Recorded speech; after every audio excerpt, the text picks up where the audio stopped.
Welcome back, everybody. Again, we're here with Terry Garcia, who wrote a book called Rock County's Unsolved Murders. We've been talking about all these cases, and you also are working on a support group for survivors of homicide, or people who knew victims. Right. In Beloit and Janesville area, we have only one for a parent, survivors. Okay.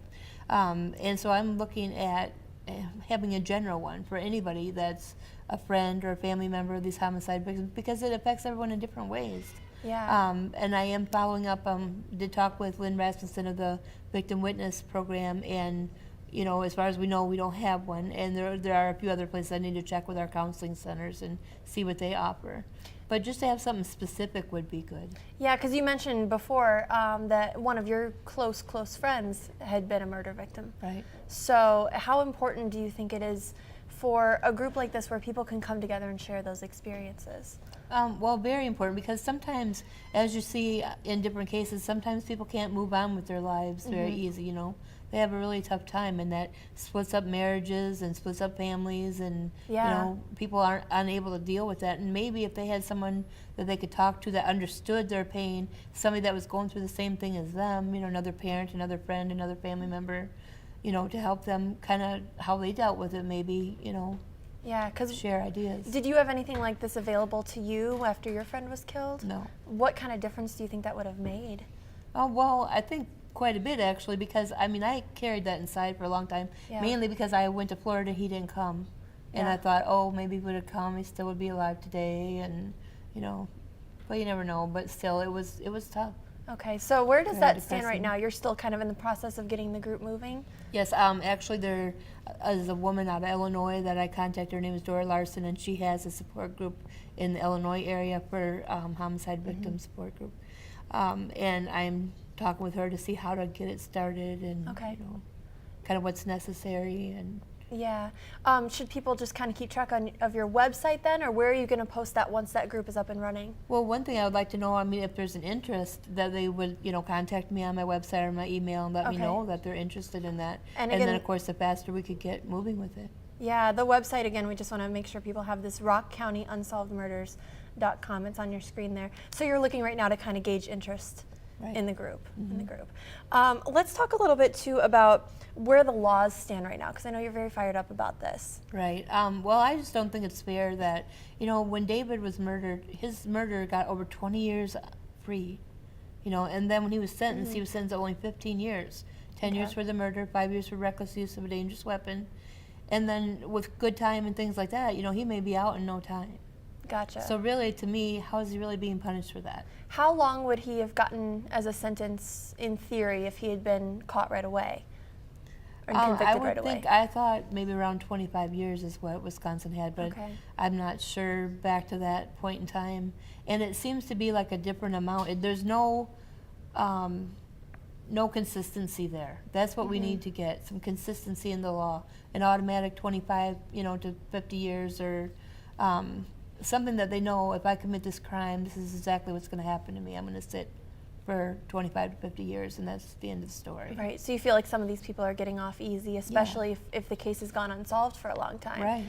Because you're talking about cases here that have been unsolved for 20, 30, even 40 years. Exactly. What was the earliest one that you had? 69. 69, which is, like 50 years ago, Right. 50 plus. So what kind of punishment do you think the person in that oldest case would get if they were caught now? Probably kind of like David's case, maybe 10 years because of the time length. Plus they've had all that free time. Right. What does that mean for you, especially seeing this with somebody who you knew and who you loved and who was very close to you, to see the person convicted of killing them go into a punishment like that is way under what it could have been? It wasn't. It was good that he was caught, but then when they dropped it down to manslaughter and they dropped it down to 10 years, it was heartbreaking, really.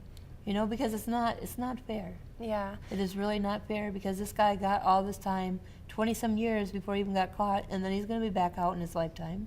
And meanwhile, your friend is still gone. Right. I see. What can people do to change that then? Well, I'm trying to contact our legislators in Rock County to see what I can do to change it.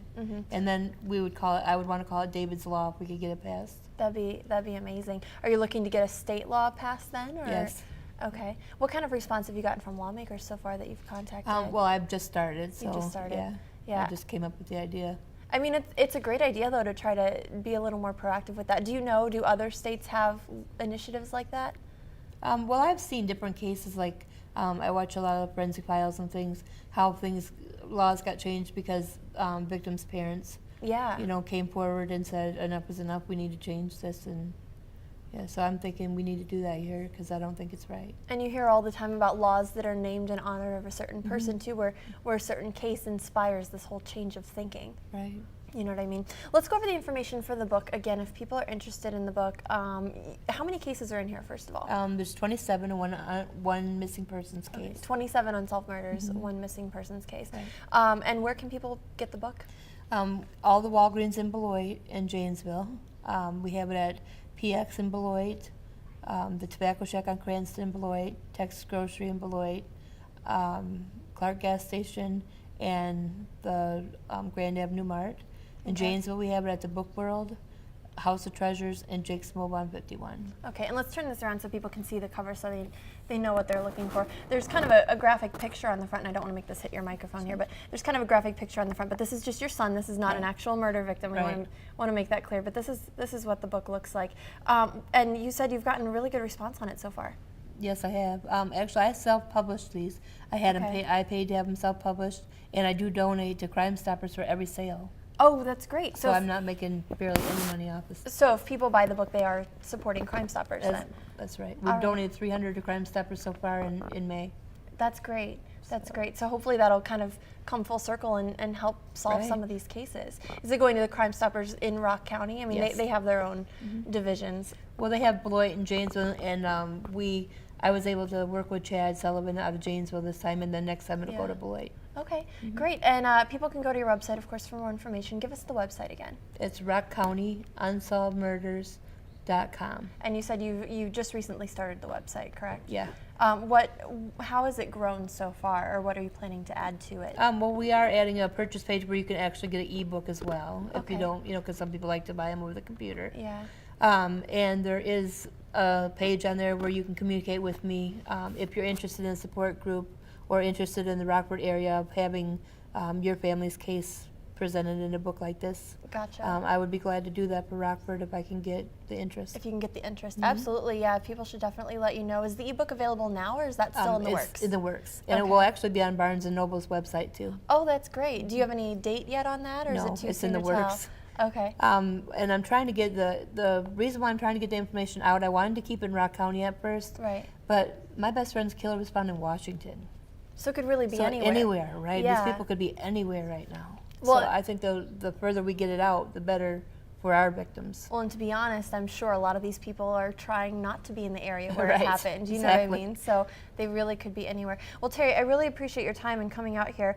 The website, one more time, if you're interested, rockcountyunsolvedmurders.com. And let Terry know if there's a case that you want her to know about, or maybe if you're interested in a support group, because that's really what you're trying to do now is get the word out to those people who've lost a loved one from homicide. We'll have all this information for you again right after this quick break. Terry, thank you so much.